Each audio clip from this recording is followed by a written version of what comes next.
तारांकन भाग 1। मौत का बंधन और एक प्राचीन रहस्य। तारांकन। कल्पना कीजिए, आपका अपना शरीर सफ़ेद कफन में लिपटा, मोटी रस्सियों से जकड़ा हुआ। पैरों के अंगूठे इतने कसकर बंधे हैं कि अलग होने का नाम नहीं लेते। क्यों? सिर्फ इसलिए कि शव अर्थी से न गिर जाए? नहीं, इसके पीछे का कारण गहरा है, रहस्यमय है और विज्ञान भी जिसे मानने लगा है। अगर यह रस्सियां ढीली हो गईं, तो वह मुर्दा हिल सकता है, उठ सकता है, और वह आप नहीं होंगे। गरुड़ पुराण का वह काला राज जो आज मैं आपके सामने खोलकर रखूंगा। अगर दिल कमजोर है तो अभी रुक जाएं, लेकिन अगर हिम्मत है तो आगे बढ़ें, क्योंकि यह सिर्फ मौत की कहानी नहीं बल्कि जिंदगी जीने का सबक है। नमस्कार दोस्तों, मौत एक ऐसी सच्चाई है जिससे हम रोज भागते हैं। हम उसे याद नहीं करना चाहते, उसका नाम लेने से भी डरते हैं। लेकिन जब घर के पास से कोई अर्थी गुजरती है और हवा में गूंजता वह मंत्र, राम नाम सत्य है, हमें झकझोर कर रख देता है। हम सब ने वह दृश्य देखा है, सफ़ेद कफन में लिपटा शरीर, चार कंधों पर धीरे धीरे आगे बढ़ता हुआ। पर बहुत कम लोग उस कफन के नीचे छिपे रहस्य पर ध्यान देते हैं। वह शरीर सिर्फ ढका नहीं जाता, बल्कि मजबूत रस्सियों से कसकर बांधा जाता है। हाथ, पैर, कमर, छाती, हर जगह मजबूत गांठें। और सबसे हैरान करने वाली बात, दोनों पैरों के अंगूठे एक दूसरे से इतने जोर से बंधे होते हैं कि उन्हें अलग करना मुश्किल हो जाता है। सवाल उठता है, वह व्यक्ति तो इस दुनिया से जा चुका है। न वह कुछ महसूस कर सकता है, न विरोध, न भाग सकता है। फिर उसे अपराधी की तरह इतनी सख्ती से क्यों बांधा जाता है? क्या ये सिर्फ अर्थी से गिरने से बचाने के लिए है, या इसके पीछे कोई गहरा, पुराना और रोंगटे खड़े कर देने वाला राज छिपा है? डॉक्टर जब घोषणा करता है कि मरीज अब नहीं रहा, तो हमारे लिए वह पल अंतिम लगता है। हम रोने लगते हैं, चीखने लगते हैं, गम में डूब जाते हैं। लेकिन गरुड़ पुराण के अनुसार असली कहानी तो ठीक उसी पल से शुरू होती है। भगवान विष्णु अपने वाहन गरुड़ को समझाते हैं कि मृत्यु कोई एक झटके वाली घटना नहीं है। यह एक लंबी, जटिल और रहस्यमयी प्रक्रिया है। जैसे ही अंतिम सांस निकलती है, प्राण शरीर से अलग हो जाते हैं। बायोलॉजी की किताबें कहती हैं कि कोशिकाएं ऑक्सीजन न मिलने से मरना शुरू हो जाती हैं, हृदय रुक जाता है, दिमाग की गतिविधि बंद हो जाती है। लेकिन आध्यात्मिक नजरिए से देखें तो उस कमरे का पूरा माहौल बदल जाता है। आत्मा को तुरंत एहसास नहीं होता कि वह शरीर से अलग हो चुकी है। वह अपने ही शरीर को बिस्तर पर लेटा देखती है, अपने परिवार को रोता बिलखता देखती है। वह चिल्लाती है, पुकारती है, मैं यहीं हूँ, तुम उस खाली शरीर को देखकर क्यों रो रहे हो? वह छूने की कोशिश करती है, लेकिन उसका हाथ हवा के आर पार निकल जाता है। और ठीक यही वह पल है जब आत्मा को सबसे बड़ा झटका लगता है। उसे समझ आता है कि अब उसका इस भौतिक दुनिया से कनेक्शन टूट चुका है। उस झटके के बाद आत्मा सबसे ज्यादा कमजोर और भ्रमित अवस्था में होती है। गरुड़ पुराण में साफ लिखा है कि मृत्यु के पहले कुछ घंटे आत्मा मोह और लगाव के जाल में सबसे गहराई तक फंस जाती है। जिस घर में उसने पूरी जिंदगी बिताई, जिन बच्चों को पाला, जिस पति या पत्नी के साथ सपने देखे, उसे वह सब इतनी आसानी से कैसे छोड़ दे? उसे लगता है कि अगर वह वापस उस खाली पड़े शरीर में घुस जाए तो शायद सब कुछ पहले जैसा हो जाए। वह बार बार कोशिश करती है लौटने की, शरीर के आसपास मंडराती रहती है। और यही वह खतरनाक समय है जिसकी वजह से हमारे पूर्वजों ने शव को तुरंत बांधने की रस्म बनाई। यह कोई साधारण परंपरा नहीं, बल्कि एक सोचा समझा सुरक्षा तंत्र है जो जिंदा लोगों को बचाने के लिए बनाया गया है। लेकिन सवाल यह उठता है, अगर आत्मा वापस आने में सफल हो गई तो क्या होगा? क्या वह शरीर फिर से जिंदा हो जाएगा, या कुछ और भयानक होगा?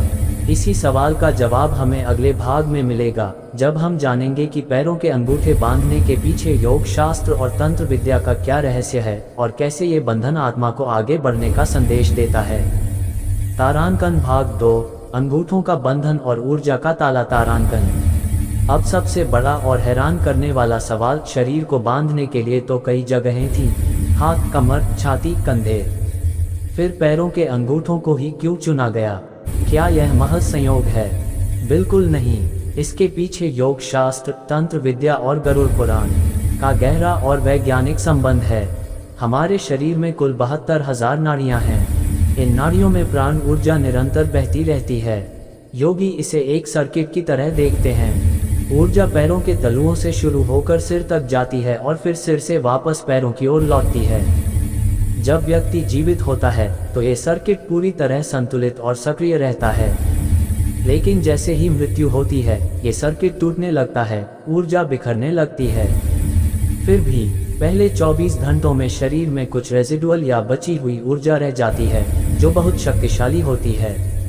पैरों के अंगूठे इस सर्किट के मुख्य पॉइंट्स में से एक हैं। अंगूठों को कसकर बांधना उस पूरे सर्किट को जानबूझकर शॉर्ट सर्किट करने जैसा है। यह एक तरह का एनर्जी लॉक सिस्टम है जो हमारे प्राचीन ऋषि मुनियों ने हजारों साल पहले समझ लिया था। वे जानते थे कि अगर पैरों के अंगूठे खुले रहे तो आत्मा के लिए वापस आने का सबसे आसान और सीधा रास्ता खुला रहता है। अंगूठों को बांधकर हम ऊर्जा के स्तर पर और प्रतीकात्मक स्तर पर दोनों तरह से दरवाजा बंद कर देते हैं। आत्मा को साफ संदेश मिलता है, अब इस शरीर में वापसी असंभव है, तुम आगे बढ़ो। लेकिन दोस्तों, खतरा सिर्फ अपनी आत्मा के वापस आने का नहीं है। गरुड़ पुराण के प्रेत कल्प अध्याय में इससे भी ज्यादा भयावह चेतावनी दी गई है। ये ब्रह्मांड सिर्फ उतना ही नहीं है जितना हम अपनी आंखों से देखते हैं। हमारे आसपास, इसी हवा में, इसी अंतरिक्ष में अनगिनत अदृश्य शक्तियां मौजूद हैं जो हमेशा एक खाली और ताज़ा शरीर की तलाश में रहती हैं। इन्हें हम अतृप्त आत्माएं, पिशाच, प्रेत, नेगेटिव एंटिटी या निचली योनि की शक्तियां कह सकते हैं। एक ताज़ा मृत शरीर उनके लिए सबसे बड़ा आकर्षण होता है। इसे ऐसे समझिए जैसे कोई बहुत बड़ा और आलीशान महल अचानक खाली हो जाए और उसका मुख्य दरवाजा खुला रह जाए। आसपास के चोर डाकू तुरंत कब्जा करने दौड़ पड़ेंगे। ठीक यही होता है जब आत्मा शरीर छोड़कर जाती है। शरीर पूरी तरह खाली पड़ जाता है, कोई सुरक्षा नहीं, कोई मालिक नहीं, और मृत्यु की गंध से आकर्षित होकर यह नकारात्मक शक्तियां उस शरीर पर झपटने के लिए तैयार हो जाती हैं। अगर शव को बिना किसी सुरक्षा के छोड़ दिया जाए तो कोई बुरी शक्ति आसानी से प्रवेश कर सकती है। इसका मतलब ये कि शरीर तो वहीं रहेगा लेकिन अंदर कोई और होगा। इतिहास की किताबों में, लोक कथाओं में और यहाँ तक कि कुछ आधुनिक रिपोर्ट्स में भी ऐसी घटनाएं दर्ज हैं जहाँ एक मुर्दा अचानक उठ बैठा, चलने लगा, बोलने लगा, लेकिन उसका व्यवहार बिल्कुल अलग था, हिंसक, पागलपन भरा, अमानवीय। लोग कहते हैं कि वह व्यक्ति वापस आ गया, लेकिन सच कुछ और होता है। वैज्ञानिक इसे पोस्टमार्टम स्पाज्म, मांसपेशियों की ऐंठन या गैस का प्रभाव कह सकते हैं, लेकिन तंत्र विद्या और गरुड़ पुराण इसे पिशाच बाधा या बुरी शक्ति का कब्जा मानते हैं। इसी खतरे से बचाने के लिए शव को विशेष रस्सियों से बांधा जाता है। आमतौर पर नारियल की रस्सी या सुतली का इस्तेमाल होता है क्योंकि इनमें तांत्रिक गुण होते हैं जो बुरी शक्तियों को दूर रखते हैं। बांस की अर्थी का भी यही कारण है। बांस को प्राचीन काल से बुरी नज़र और नेगेटिव एनर्जी को रोकने के लिए जाना जाता है। ये सब चीजें मिलकर एक मजबूत तांत्रिक सुरक्षा कवच बनाती हैं जो शव को अंतिम संस्कार तक पूरी तरह सील करके रखती हैं। इस प्रकार ये बंधन सिर्फ एक शारीरिक सुरक्षा नहीं बल्कि एक ऊर्जावान ताला है जो दोनों लोगों के बीच एक दरवाजे को बंद कर देता है। अगले भाग में हम देखेंगे कि कैसे ये बंधन विज्ञान के नजरिए से भी उतना ही जरूरी है और मृत्यु के बाद शरीर में होने वाली वे भौतिक प्रक्रियाएं क्या हैं जो इस परंपरा को और भी मजबूती देती हैं। तारांकन भाग 3, विज्ञान की दृष्टि और पंचक का रहस्य। तारांकन। अब थोड़ा रुककर विज्ञान की दुनिया में आते हैं। क्या शव को बांधने का कोई मेडिकल या व्यावहारिक कारण भी है? जवाब है हाँ, और वह कारण भी उतना ही डरावना और हैरान करने वाला है। मृत्यु के लगभग 3 से 4 घंटे बाद शरीर में एक प्रक्रिया शुरू होती है जिसे तारांकन, रिगोर मोर्टिस तारांकन कहते हैं। इसमें शरीर की सभी मांसपेशियां धीरे धीरे अकड़ने लगती हैं। शरीर एकदम पत्थर जैसा सख्त हो जाता है। ये प्रक्रिया करीब 24 से 48 घंटे तक चलती है। पुराने समय में कोई एम्बुलेंस या शव वाहन नहीं होता था। लोग शव को बांस की अर्थी पर रखकर कंधों पर उठाते थे और कई कई किलोमीटर दूर शमशान घाट तक ले जाते थे। रास्ते उबड़ खाबड़ होते थे, हर कदम पर झटके लगते थे। अगर शरीर को कसकर न बांधा जाता तो रिगोर मोर्टिस की वजह से हाथ पैर अजीब कोनों में बाहर निकल आते या झटके से पूरा शव अर्थी से नीचे गिर जाता। सोचिए, रास्ते में चल रही शवयात्रा में अचानक लाश नीचे गिर जाए या उसका हाथ लटक कर अजीब तरीके से हिलने लगे। ये दृश्य कितना भयावह और ट्रॉमेटिक होता। ये सिर्फ डर की बात नहीं, बल्कि मृत व्यक्ति का अपमान भी माना जाता था। इसके अलावा मृत्यु के बाद शरीर में बैक्टीरिया सक्रिय हो जाते हैं, पाचन तंत्र रुक जाता है, जिससे गैसें बनने लगती हैं। कभी कभी इन गैसों के दबाव से मुंह अपने आप खुल जाता है, आंखें पलट जाती हैं या हाथ पैर में अचानक हरकत हो जाती है।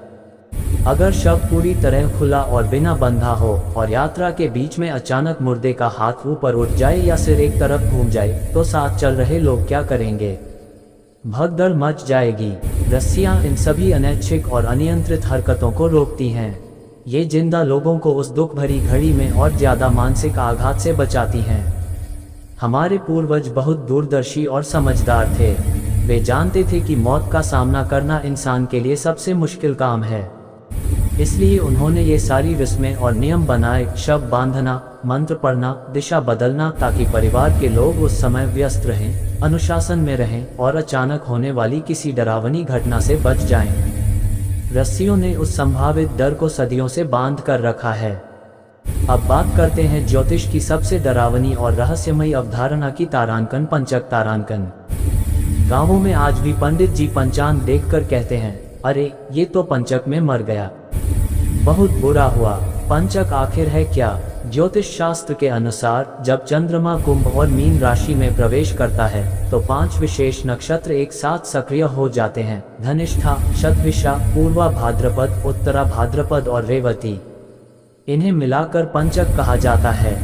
गरुड़ पुराण में स्पष्ट चेतावनी है कि अगर किसी की मृत्यु पंचक काल में हुई और बिना विशेष निवारण पूजा के उसका अंतिम संस्कार कर दिया गया तो वह आत्मा अकेली नहीं जाती, वह अपने साथ परिवार या कुल के 5 और सदस्यों की आत्माएं भी ले जाती है। ये सुनने में अंधविश्वास लग सकता है, लेकिन इसे कितनी गंभीरता से माना जाता है वह देखकर हैरानी होती है। पंचक में मरने वाले व्यक्ति के शव के साथ आटे, बेसन या कुश की घास से 5 पुतले बनाए जाते हैं। इन पुतलों को भी ठीक वैसे ही सफेद कफन पहनाया जाता है, रस्सियों से बांधा जाता है। फिर शमशान घाट पर असली शव के साथ साथ इन 5 पुतलों का भी दाह संस्कार किया जाता है। यह एक तरह का डिकोय या छलावा सिस्टम है। हम यमराज या मृत्यु की ऊर्जा को धोखा देते हैं कि देखो 5 लोग जा चुके हैं, अब इस परिवार को और मत छूना। पंचक के दौरान रस्सियां और भी ज्यादा सख्ती से बांधी जाती हैं, क्योंकि खतरा कई गुना बढ़ जाता है। इस प्रकार ये बंधन न सिर्फ शारीरिक और ऊर्जावान सुरक्षा प्रदान करता है, बल्कि ज्योतिषीय आशंकाओं के विरुद्ध भी एक कवच का काम करता है। अंतिम भाग में हम देखेंगे कि कैसे ये बंधन अंततः आत्मा की मुक्ति के लिए खोल दिया जाता है और गरुड़ पुराण की यह सारी प्रक्रिया हमें जीवन के बारे में क्या सिखाती है।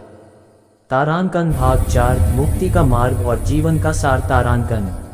शव यात्रा के दौरान आपने देखा होगा कि लोग चलते चलते अपने पीछे सिक्के, लाई या मुरमुरे फेंकते जाते हैं।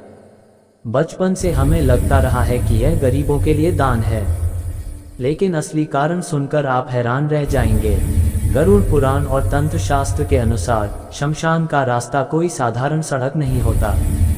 जब एक ताज़ा मृत शरीर उस रास्ते से गुजरता है तो वह निचली योनि की शक्तियों को चुंबक की तरह आकर्षित करता है। फेंके गए सिक्के, लाई या अनाज उन शक्तियों के लिए एक तरह की घूस या बलि होते हैं। वे उन चीजों को चुनने, खाने या इकट्ठा करने में व्यस्त हो जाती हैं और इस बीच शव सुरक्षित शमशान घाट तक पहुंच जाता है। यह एक बहुत पुराना और चतुर डिस्ट्रक्शन मैकेनिज्म है। शमशान घाट पर पहुंचते ही पूरा माहौल बदल जाता है। चिता तैयार की जाती है, शव को उस पर लिटाया जाता है और फिर एक बहुत महत्वपूर्ण काम किया जाता है। तारांकन। सभी रस्सियां काट दी जाती हैं, कफन की गांठें खोल दी जाती हैं, हर बंधन मुक्त कर दिया जाता है। तारांकन। तारांकन। आप सोच रहे होंगे, जब बांधना इतना जरूरी था तो अब खोल क्यों रहे हैं? यही गरुड़ पुराण का सबसे खूबसूरत और गहरा सार है। शमशान घाट को महाश्मशान कहा जाता है। ये भगवान शिव का पवित्र क्षेत्र माना जाता है। यहाँ शरीर 5 तत्वों में विलीन होने जा रहा है। अगर शरीर बंधा हुआ जले तो आत्मा को परलोक में भी बंधन का एहसास रहेगा, वह पूरी तरह मुक्त नहीं हो पाएगी। रस्सियों का काम सिर्फ शमशान तक शव को सुरक्षित पहुंचाना था। जैसे हम कोई कीमती पार्सल भेजते हैं तो मजबूत टेप लगाते हैं, लेकिन डिलीवरी के बाद टेप हटा देते हैं। ठीक वैसे ही अग्नि को सौंपने से पहले शरीर को पूरी आज़ादी दी जाती है। अब आता है अंतिम संस्कार का सबसे विवादास्पद हिस्सा, तारांकन, कपाल क्रिया। तारांकन। जब चिता अच्छी तरह जलने लगती है तब घर का बड़ा बेटा लंबे बांस के डंडे से जलते शव की खोपड़ी पर प्रहार करता है। खोपड़ी फट जाती है। ये दृश्य क्रूर लगता है, लेकिन इसके पीछे गरुड़ पुराण का गहरा वैज्ञानिक और करुणामय रहस्य छिपा है। हमारे सिर के ठीक बीच में सहस्रार चक्र या ब्रह्मरंध्र होता है। महान योगी इसी चक्र से प्राण त्यागते हैं ताकि आत्मा सीधे मुक्ति में जाए, लेकिन आम इंसान के प्राण ज्यादातर नीचे के द्वारों से निकलते हैं। जीवन भर के कर्म, यादें, अहंकार सब कुछ दिमाग में लॉक रह जाता है। कभी कभी शरीर जल जाने के बाद भी आत्मा का मोह खोपड़ी से नहीं छूटता। कपाल क्रिया उसे जबरन बाहर निकालती है, आखिरी ताला तोड़ती है। विज्ञान की भाषा में खोपड़ी की हड्डी मोटी होती है और दिमाग के तरल गर्मी से भाप बनकर दबाव बढ़ाते हैं। अगर खोपड़ी न तोड़ी जाए तो यह प्रेशर कुकर की तरह फट सकती है, जिससे आसपास के लोग घायल हो सकते हैं। इसलिए कपाल क्रिया एक सेफ्टी वाल्व का भी काम करती है। अंतिम संस्कार के बाद अगले 13 दिनों तक पिंडदान और श्राद्ध की रस्में होती हैं। गरुड़ पुराण के अनुसार इस दौरान आत्मा के लिए एक नया सूक्ष्म शरीर बनता है।